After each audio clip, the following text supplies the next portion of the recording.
சரி, விஜய் ஏன் அரசியலுக்கு வர வேண்டும்? விஜய் அரசியலுக்கு வருகிறார் என்றாலே தமிழக அரசியல் களத்தில் ஏன் அதிர்வுகள் ஏற்பட வேண்டும்?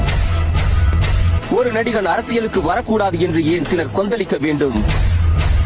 ஏனென்றால் விஜய் அரசியலுக்கு வந்தால் இங்கே பலரது பிழைப்பில் மண் விழுந்துவிடும்.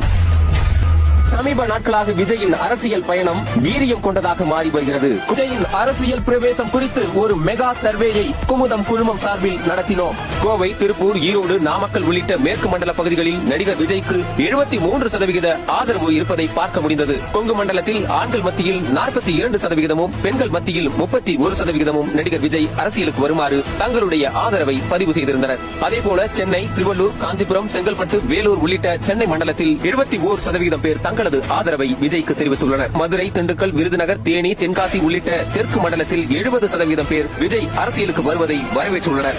நாகப்பட்டினம், மயிலாடுதுறை, திருச்சி, தஞ்சாவூர், திருவாரூர் ஆகிய டெல்டா மாவட்டங்களில் 68% பேர் நடிகர் விஜய் அரசியலுக்கு வர வேண்டும் என விருப்பம் தெரிவித்துள்ளனர்.